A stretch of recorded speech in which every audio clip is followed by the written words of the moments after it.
Well, how's it going? If you're new to this channel, I'm all about finding and investing into dividend compounders with cheese. A dividend compounder is a business that is crushing their operations consistently year over year to the point where my initial investment into them compounds throughout the ages with the ultimate goal of retiring on dividend income that grows year over year as well.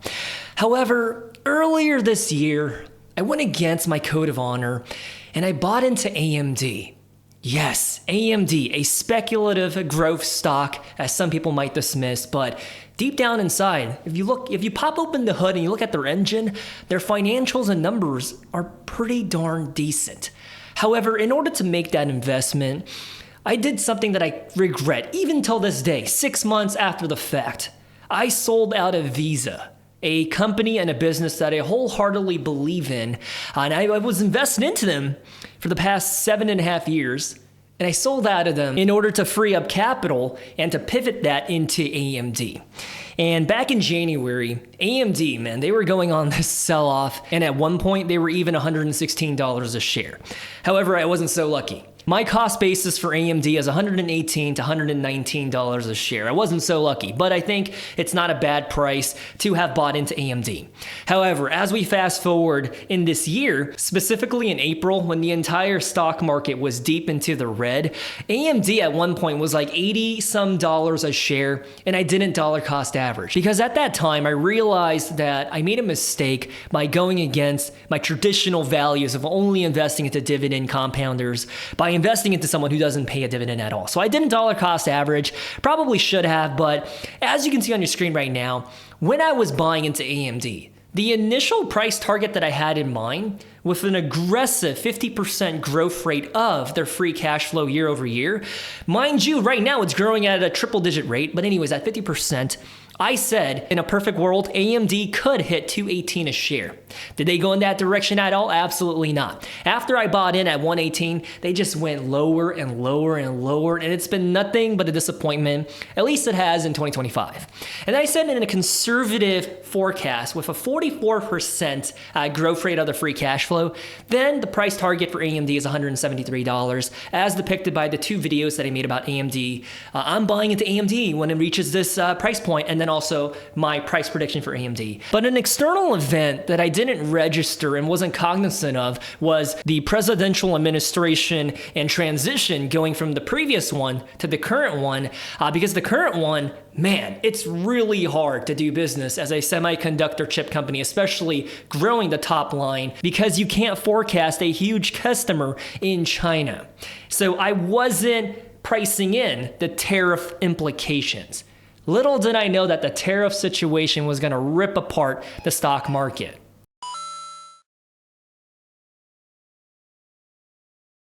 With that said, this entire week for AMD has been pretty solid because it's only been good news after good news for AMD, which for this company, business, and stock is unusual and rare. It's usually pain, disappointment, or sad news. So what is going on? Well, the first of the good news is that Microsoft's Xbox has now partnered with AMD in putting their chips into all of their consoles and gaming products going forward. From my understanding, when it comes to the video game industry, especially like the PlayStation, the Xbox, Nintendo Switch, every single one of them uses an NVIDIA chip until this point.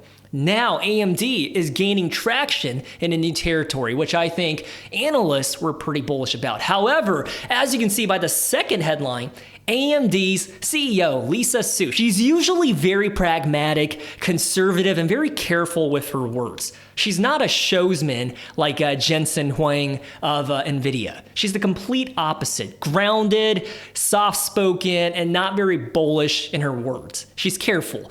However, at the Advancing AI Developers Conference, dude, she made every nipple on Wall Street jack to the tits. And that's why their stock price right now is rallying day after day. Whereas NVIDIA, unfortunately, on the other hand, they're going on a very minor sell-off. Reason being is, just look at what Lisa Su said. The new MI350 chip are faster, stronger, and cheaper to acquire and buy than NVIDIA's counterparts. Dude. And from one thing that we can understand from the Chinese AI models is they don't need the greatest and the biggest chips like NVIDIA's in order to do something that the American counterparts have produced and made, like Gemini and ChatGPT. They can do it at a smaller scale with cheaper chips. This is where the AMD equation is fitting in. It's like, whoa. Because as of right now, both NVIDIA and AMD, they're not shipping over to China our strongest and most capable and up-to-date chips. Rather, they're getting the watered down version and they're still crushing it. It's kind of like this. It's a really bad example given today's political climate, especially what's going on with all the global conflicts. But when the Spanish conquistadors invaded the Americas, like 500, 600 years ago, they had literal muskets and rifles going against the Native Americans' bow and arrows. Okay, so the capability and strength and the firepower of the opposition's forces, it's night and day. So the fact that the Chinese AI and tech companies can make do with the bow and arrow to compete with the American muskets and rifles, that's pretty wild in itself. But it gets better because Lisa Su is saying this. She's not delusional because she understands that NVIDIA has 92% of the AI GPU chips market share. NVIDIA, Intel, and everyone else is fighting for the crumbs, that 8% that's left over. However, the value add, the proposition that she's stating at this conference is that our chips are cheaper but can do the exact same thing that the NVIDIA chips can do, and sometimes even more efficiently and are better. Do you see why Wall Street is starting to get bullish and the narrative is changing around AMD? Dude, this could be a turnaround story and the rebound that they needed from their 2021 performance. Because ever since like the end of 2021, dude, AMD has just been going, And one more thing that I want to mention is this third bullet point right here. AMD unveiled a full server rack called a Helios that allows thousands of AI chips to be fused together, to work together, and for their output and result in the computational power to just be magnitudes higher than what NVIDIA is capable of doing right now. That's just mind-blowing and pretty crazy. However, one thing I also want to call out is, if you take a look at the second bullet point, when the analysts expect the chip maker should be through the bulk of the $800 million in charges that AMD said it would incur due to exports to China. So, after the current presidential administration came into office, I think they went pretty gung-ho about protecting the intellectual property of like US proprietary technology, because one thing that China is pretty famous for is reverse engineering and competing with the US on a technological stage. So I think it's the US versus China, especially in this AI race. And I think the whole idea and rationale is that if we prevent our competitor from having the top end, the latest and the greatest chips, maybe then we can leave them in the dust. And after this whole idea came into fruition and into law, this was pretty bad for NVIDIA and AMD, because they have a whole inventory and warehouses full of these chips that were going to be exported to China, but now they can't sell it to them anymore. So that's an $800 million one-time loss for AMD.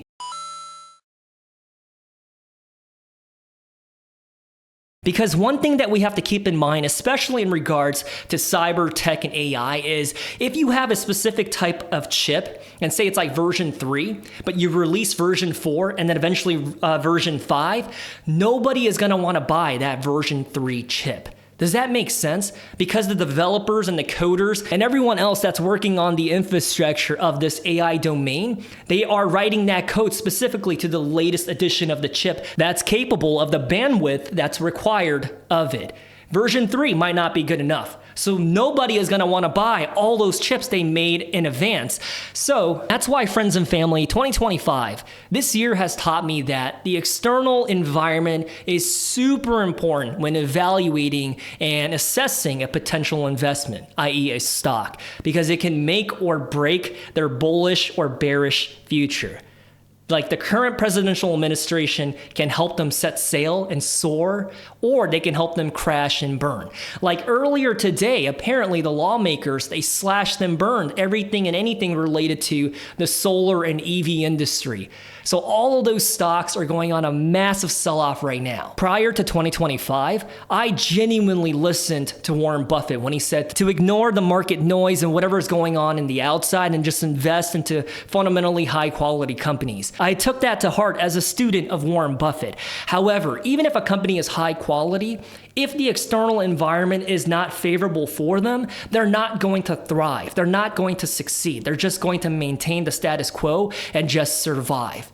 Kind of like AMD. I genuinely think this is a high quality company in a space where they are innovative and making a product that's in high demand.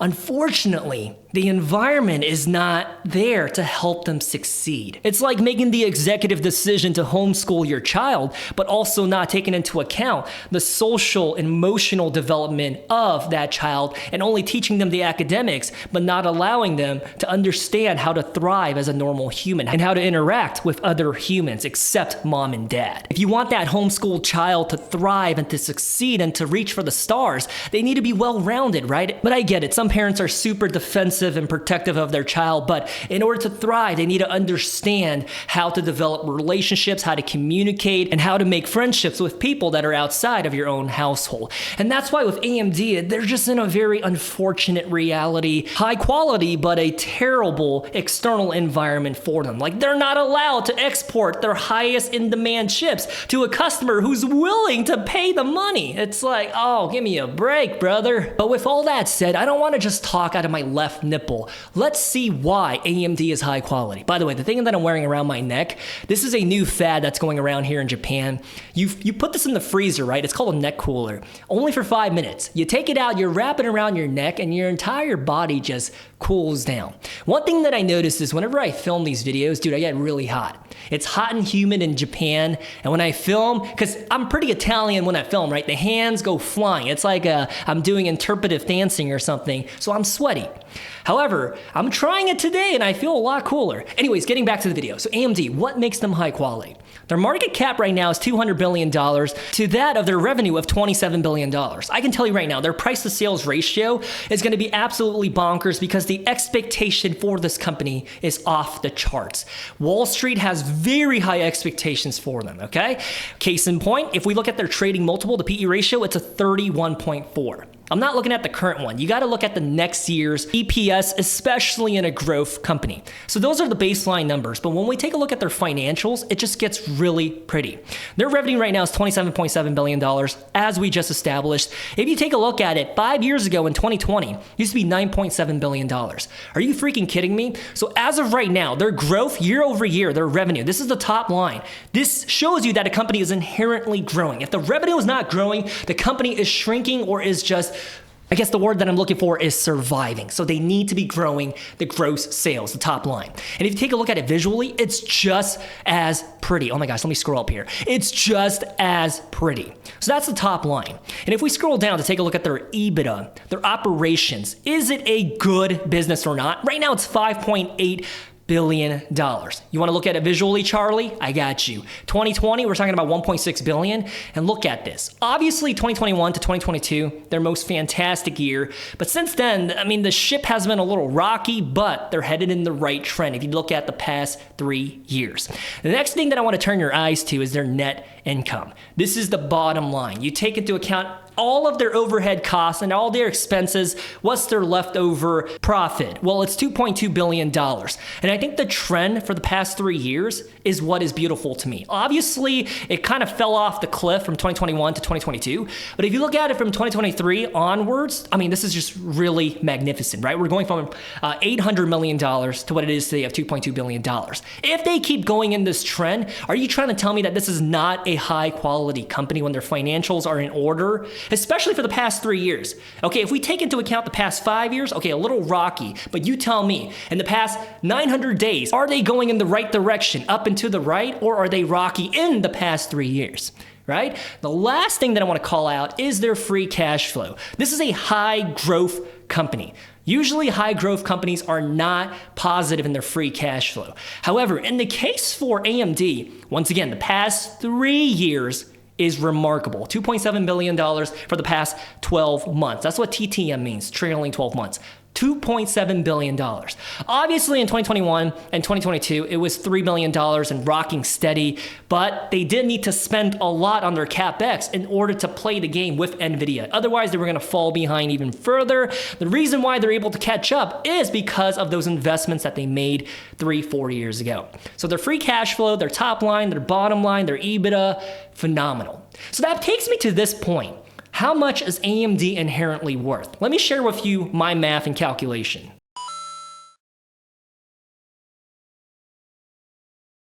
So what you see on your screen right now is called a discounted cash flow analysis model. Essentially, based on the free cash flow and a projected growth rate thereof, what is the intrinsic valuation of a company? By the way, this is included on the Patreon. So if you want a copy of this and plug in your own company to play around with the numbers to figure out their intrinsic valuation, go ahead. But anyways, right now the expectation for AMD, based on the analysts following them, is a 47% growth rate in their financials year over year. And that's what I have plugged in. Even though the realistic numbers is 114%, because it's a little rocky and a little shaky, I think I'm going to go ahead and follow what the Wall Street analysts say. And then plugging in some balance sheet numbers, this is what their intrinsic valuation should be, their inherent worth based on their free cash flow growing at a rate of 47%. Now, before I unveil the number, I mean, check this out, right? Their free cash flow situation as of right now, in the trailing 12 months, it increased by 134% in the past 365 days. So that's the real numbers. So predicated upon a very conservative and safe number of 47%, which is less than half of the reality, well then the inherent worth of AMD is $222 a share.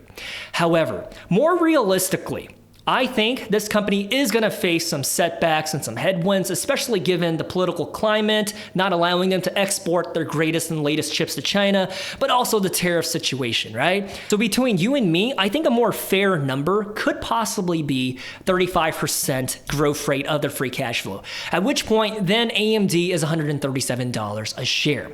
So right now, AMD is currently like what? 126, 127. By the time you watch this video, they could be 129, even 130. And I'm going to be completely transparent with you. I'm thinking about selling and getting out while I'm in the green. Because when I think about my risk tolerance, for the past 6 months, this holding is probably one of the worst stocks that I had in my portfolio. I was deep into the red. I'm finally into the green, and I'm thinking about securing the profits and walking away. And these are all the quotes that are just flying through my head. Right? I don't know if I have what it takes to be invested into such a volatile, hyper-growth company that makes or breaks, goes up by double digits or goes down by double digits. I just don't know if I have what it takes. I would rather take those gains and buy into a dividend compounder. I mean, one that I'm eyeballing right now.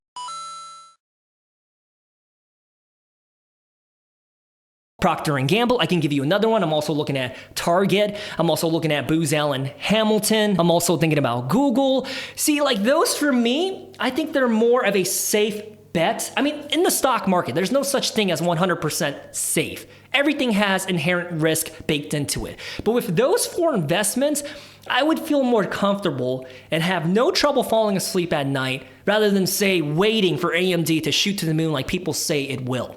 There's people out here thinking like, oh, AMD can hit $500 a share. But based on my math and calculation, I just don't see a scenario where that plays out, at least in the next year. Yes, if you come back to me with receipts, 20 years from now, when AMD is $500 a share, you'll be like, dude, I told you so. But it's like, dude, and that took 20 years. So if you made it to this point in the video, I have a genuine ask from you. If you are invested into AMD, what am I not seeing? Why should I continue to hold on? Please, what is your thought process or investing thesis? Because on my side of the argument, I'm genuinely thinking about selling them once they hit like 135 to, I don't know, like 145 and just walking away. That's my thought process. I sold out of NVIDIA at 145.50 and I'm okay, no regrets.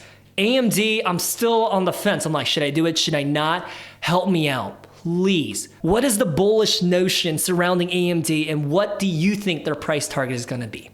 Anyways, I love you guys. Stay safe in the stock market. Good luck, and I'll talk to you next time. Peace.